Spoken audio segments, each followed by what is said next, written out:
ప్రధానంగా ఈ America Iran మీద భీకరమైన దాడి చేస్తున్నది. ఈ వార్త అన్ని పేపర్స్‌లో ప్రధాన వార్తగా ఉన్నది. అయితే ఈ ఖమేనీ ఎవరైతే ఇరాన్ అధ్యక్షుడు ఉన్నాడో ఆయన మరణించినట్టుగా నిన్న ట్రంప్ ప్రకటించినట్టు కొన్ని వార్తలొస్తున్నాయి. సో అది ఇంకా క్లారిటీ లేదు. దాన్ని కూడా చూసే ప్రయత్నం చేద్దాం. ఒక భయంకరమైన దాడి ఇప్పటికే ఒక 200 మందికి పైగా చనిపోయినట్టుగా కనబడుతున్నది. ఒక క్షిపణి దాడికి గురైన స్కూల్. ఏం లేదు ఇక వాడి అగ్రరాజ్యం, వీళ్ళది చిన్న దేశం. ఇవన్నీ కూడా ఉగ్రవాద ప్రభావితమైనటువంటి దేశాలే. ఉగ్రవాదాన్ని ఏదో ఒక మూలన పెంచి పోషించినటువంటి దేశాలే. దానికి అమెరికా కూడా చాలా సందర్భాల్లో తోడై ఈ చిన్న చిన్న రాజ్యాలను వాడుకునే ప్రయత్నం కూడా చేసింది. సో అట్లాంటి దేశాలు వాళ్ళు కొంత ఎదురుదిరిగే ప్రయత్నం చేసినప్పుడు కూల్ చేయడం, ఇది అగ్రరాజ్యం యొక్క పని. గతంలో చాలా దేశాల మీద ఇది జరిగింది. సో నిన్న ఇరాన్ మీద ఈ యుద్ధం కొనసాగుతున్నది. దాదాపు అన్ని పేపర్స్లో ఇదే వార్త ప్రధాన వార్తగా ఉన్నది. ఇగో యుద్ధ జ్వాల, ఇరాన్పై విరుచుకుపడ్డ అమెరికా అండ్ ఇజ్రాయెల్, ఈ రెండు కూడా మిత్ర దేశాలు. ప్రతిగా గల్ఫ్లో ఉన్న అమెరికా స్థావరాల మీద ఇజ్రాయిల్ లక్ష్యంగా ఇరాన్ క్షిపణుల వర్షం కురిపించింది. 201 మంది చనిపోతే అందులో 86 మంది స్టూడెంట్స్ ఉన్నారట, అమ్మాయిలు ఉన్నారట. ఎంత దారుణమైన విషయం ఇది. ఏం పాపం చేసి ఇక్కడ ఈ యుద్ధాల్లో బలైపోయేది, సమిధలైపోయేది సామాన్యులు మాత్రమే. అంతకుమించి ఏం జరగదు ఇక్కడ. ఇరాన్ కూడా క్షిపణులు ప్రయోగించడంతో బహ్రెయిన్లోని అమెరికా నౌకాదళ 5వ ఫ్లీట్ ప్రధాన కార్యాలయం వద్ద ఉవ్వెత్తున ఎగిసిన పొగ. దేశాన్ని స్వాధీనం చేసుకోవాలని ఇరానీయులకు ట్రంప్ పిలుపు. ఇరాన్ రక్షణ మంత్రి ఐఆర్జీ కమాండర్ సైతం హతమైనట్లు రాయిటర్స్ కథనం. పశ్చిమాసియా, గల్ఫ్లకు వేల కొద్ది విమాన సర్వీసుల రద్దు. ఇక్కడ చూడండి, ఇరాన్ క్షిపణుల దాడితో ఇజ్రాయెల్లోని లాట్రూస్లో ఒక వంతెన కింద తన బిడ్డతో తలదాచుకున్న ఒక మహిళ.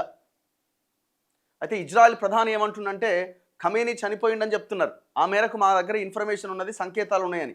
మరి నిజంగానే జరిగిందా? తక్షణం దాడులు ఆపండి, చర్చలు తిరిగి ప్రారంభించండి. ఇరాన్, అమెరికాలకు భారత్ సహా ప్రపంచ దేశాలు పిలుపునిస్తున్నాయి. ఏదైనా ఎక్కడ యుద్ధం జరిగినా అది వినాశనానికి దారి తీస్తుంది. రెండు వైపులా నష్టం జరుగుతుంది. వీడు బాంబులు వేస్తాడు, వాడు బాంబులు వేస్తాడు. చివరికి ఏమవుతుంది? ఒక్కసారి చాట్‌జీపీటీని అడుగుదాము. ఇరాన్ అధ్యక్షుడు చనిపోయాడా? దీని మీద ఇప్పటి వరకు ఉన్న లేటెస్ట్ ఇన్ఫర్మేషన్ ఏం చెప్తున్నది? తెలుగులో చెప్పొచ్చు కదా. ఎవరైనా ఇరాన్ దేశంలోని సుప్రీం లీడర్, అత్యున్నత నాయకుడు. పూర్తి పేరు సయ్యద్ అలీ హుసైన్ ఖమేనీ అట.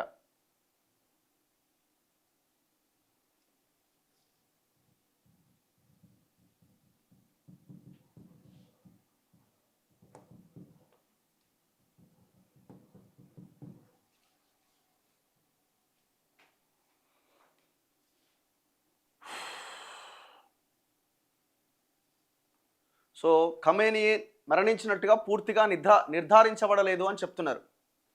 ఇంకా అది కన్ఫర్మ్ కాలేదు. ఈ సమయానికి కూడా ఇంకా అది క్లారిటీ లేదు. కాకపోతే ఇజ్రాయెల్ ప్రధానమంత్రి నెతన్యాహు మాత్రం మా దగ్గర సంకేతాలు ఉన్నాయి, చనిపోయినట్టుగా వార్తలు వస్తున్నాయి అని అంటున్నారు. ఇప్పుడున్న పరిస్థితి ఏంటి అంటే యుఎస్ మరియు ఇజ్రాయెల్ అధికారులు మరియు కొన్ని విదేశీ వార్తా సంస్థలు చెబుతున్నాయి కాబట్టి ఖమేనీ మరణించినట్టుగా ఉన్నదని పేర్కొన్నారు. 2026 ఫిబ్రవరి 28న అంటే నిన్న జరిగిన యుద్ధంలో ఆయన హత్య గురైనట్లుగా అనుకున్నారు. కానీ కొన్ని రిపోర్ట్స్ ప్రకారం ఆయన శవం కూడా కనిపించినట్టు కొంతమంది చెప్పారట. ఈ అల్ జజీరా ఇట్లాంటి కొన్ని ఛానల్స్లో. ఇరాన్ అధికారిక వార్తా మాధ్యమాలు మరియు ఇరానీ విదేశీ మంత్రి మాత్రం అంతకు ముందే చెప్పారు ఆయన ఇంకా జీవంగా ఉన్నట్లు. సో ఇరాన్ మాత్రం దీన్ని ఖండిస్తున్నదట. అందువల్ల స్పష్టంగా నిర్ధారించలేము. కొందరు వాదిస్తున్నారు ఆయన మరణించినట్టు. సో ఇది అధికారికంగా మనం చెప్పలేమని చెప్తున్నారు. ఇంకా ధృవీకరించబడలేదు అని చెప్తున్నారు. అసలు ఈ యుద్ధానికి కారణం ఏంటి?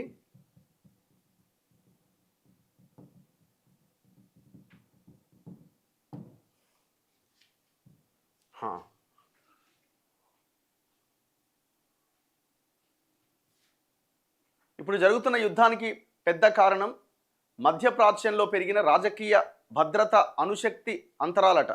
ఈ యుద్ధం ఒకే ఒక్క కారణం వల్ల కాదు. అలాగే ఇది ఎన్నో సంవత్సరాల నుంచి ఇరాన్, ఇజ్రాయెల్ మధ్య, అమెరికా మధ్య పెరిగిన ఉద్రిక్తతల ఫలితం కూడా అవుతుందట. సో ఇరాన్ చేస్తున్నటువంటి అణు ఆయుధాల కోసం చేస్తున్నటువంటి ప్రక్రియ కూడా పెద్ద ప్రమాదం అన్ని దేశాలకు, ప్రపంచ దేశాలకు అని ఇజ్రాయెల్ అండ్ అమెరికా భావిస్తున్నది.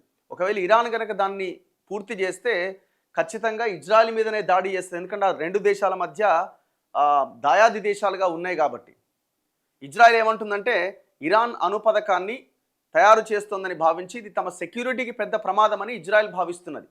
ఇరాన్ ఏమంటుందంటే వీటి ఉద్దేశము శాంతియుత విద్యుత్ మరియు ఎమర్జెన్సీ ఉపయోగం కోసం మాత్రమే అని.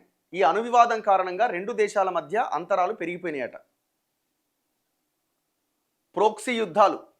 ఇరాన్ తన స్నేహపూర్వక గ్రూపులైనటువంటి హమాస్, హెజ్బుల్లా మొదలైనవి ద్వారా ఇజ్రాయెల్ మీద ఓడిపోతున్నది. ఇజ్రాయెల్ కూడా తన శత్రువులను లక్ష్యంగా వ్యూహాలు చేపడుతున్నది. దీనివల్ల చిన్న చిన్న ఘర్షణలు కూడా పెద్ద యుద్ధంగా మారుతున్నాయట. అంతర్జాతీయ రాజకీయాలు అమెరికా పాత్ర. ఇజ్రాయెల్ గెలవడానికి, తన భద్రతను బెంచ్ మార్క్ చేయడానికి అమెరికాతో కలిసి ఆపరేషన్లు చేపడుతోంది. సో దీనికి ఇప్పుడు ఇజ్రాయెల్ మిత్ర దేశం కాబట్టి ఇజ్రాయెల్కి అమెరికా కూడా సహకరిస్తున్నది. అల్టిమేట్గా ఏంటంటే ఇరాన్ పెద్ద ఎత్తున అణ్వాయుధాలని సంపాదించి పెట్టుకుంటున్నది, తయారు చేస్తున్నది. దీనివల్ల మిత్ర దేశాలైనటువంటి ఇజ్రాయెల్కి అండ్ అమెరికాకి ఇది భవిష్యత్తులో ఇబ్బంది అని ఆ దేశాన్ని ఖతం చేస్తున్నారు. ఇంకా విరుచుకుపడ్డ అమెరికా అండ్ ఇజ్రాయెల్, టెహరాన్ ఇతర కీలక ప్రాంతాల్లో క్షిపణుల వర్షం. 500 లక్ష్యాల పైన ఏకకాలంలో దాడి చేసినట్టు. అంటే 500 ప్లేసెస్లో సింగిల్ టైంలో అటాక్ చేసిరట. స్కూల్ పైన ఒక క్షిపణి ప్రయోగించిరట. ఒక చదువుతున్న ఆ పిల్లలు ఉన్నటువంటి స్కూల్ మీద ఒక క్షిపణి వేసిరట. దీంతో 85 మంది పిల్లలు చనిపోయారట. ఏం ఘోరం అసలు ఇది. సుప్రీం లీడర్ ఖమేనీ నివాసం పైన కూడా దాడులు జరిగినాయి. ఆయన అల్లుడు, కోడలు చనిపోయినట్టుగా వార్తలు వస్తున్నాయి. ఇరాన్ రక్షణ మంత్రి, సైన్యాధిపతి కూడా చనిపోయినట్టు ఇజ్రాయెల్ చెప్తున్నది. ఇరాన్ ప్రతి దాడి చేసింది. ఇజ్రాయెల్ పైకి భారీగా క్షిపణులు పంపింది. UAE, Qatar, Bahrain, Kuwait, Saudi దేశాల్లోని అమెరికా స్థావరాలపైన కూడా క్షిపణులు, డ్రోన్లతో దాడి చేసింది. అబుధాబి, దుబాయ్లో 2 చనిపోయినారు. ఆపకపోతే తీవ్ర పరిణామాలు ఉంటాయి. ఇరాన్కు గల్ఫ్ హెచ్చరిస్తున్నది. హార్మూజ్ జలసంధిని మూసేసిరు. సంక్షోభంలో వాణిజ్యం. గల్ఫ్ గగనతలం మూసివేత, స్తంభించిన విమానయానం. దుబాయ్ విమానాశ్రయంలో చిక్కుకున్న 1000 మంది. చమురు ధరలకు రెక్కలు. ఇప్పుడు మనం కూడా ఇరాన్ నుంచి కొంత చమురు దిగుమతి చేసుకుంటున్నాం అన్నమాట. సో ఇవన్నీ కూడా అన్ని ప్రపంచ దేశాల మీద పూర్తి స్థాయిలో ఎఫెక్ట్ ఉండబోతున్నది. నిన్న స్టాక్ మార్కెట్లు మొత్తం కుప్పగుల్ని. ఈ ఇరాన్ అమెరికా యుద్ధంతో స్టాక్ మార్కెట్లు కుప్పగుల్ని. అదే కంటిన్యూ అవుతున్నది. ఇప్పుడు ఇజ్రాయెల్ ప్రధానమంత్రి నెతన్యాహు ఏమంటుండంటే ఇరాన్ సుప్రీం లీడర్ ఖమేనీ మరణించినట్టుగా మాకు సంకేతాలు వచ్చినాయి. ఇలాంటి అవకాశం తరానికి ఒకసారి వస్తుంది. ధైర్యవంతులైన ఇరాన్ ప్రజలు బయటకొచ్చి ప్రభుత్వాన్ని తమ చేతుల్లోకి తీసుకోవాలి అని వాళ్ళు పిలుపునిస్తున్నారు. ట్రంప్ అన్నంత పని చేశాడు. ఇజ్రాయెల్తో కలిసి ఇరాన్ పైన క్షిపణులతో విరుచుకుపడ్డాడు. దాడుల్లో 85 మంది చిన్నారులు సహా 201 మంది మరణించారు. ఇజ్రాయెల్, అమెరికా దాడులకు ఇరాన్ కూడా ధీటుగానే స్పందించింది. ఇజ్రాయెల్తో పాటు 6 దేశాల్లోని అమెరికా వైమానిక స్థావరాలపై ఎదురుదాడి చేసింది. హర్మూజ్ జలసంధిని మూసేసింది. దుబాయ్, అబుదాబి, బహ్రెయిన్లపైన క్షిపణులు, డ్రోన్లతో దాడి చేసింది. ప్రస్తుతం అక్కడ భయానక పరిస్థితి నెలకొంది.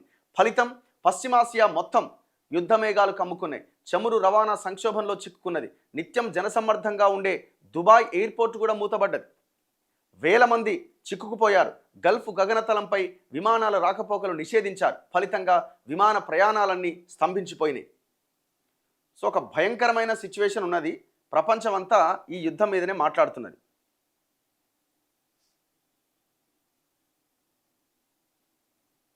ఇగో ఖతార్లో ఆకాశంలో క్షిపణి. ఇటు చూడండి, జనం అంతా పరుగులు పెడుతున్నారు. ఆ క్షిపణి ఇదైంది, బ్లాస్ట్ అయిపోయింది. భయంతో ప్రజలు పరుగులు తీస్తున్నారు.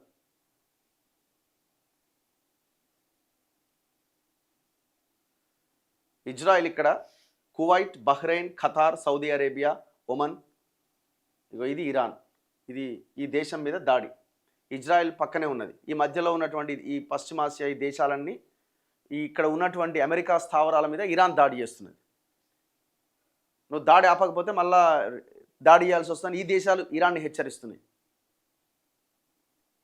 ఇగో ట్రంప్ అంటుండు ఆయుధాలు వీడండి లేదంటే మృత్యువును చూడండి. ఇరానీ దళాలకు ట్రంప్ హెచ్చరిక.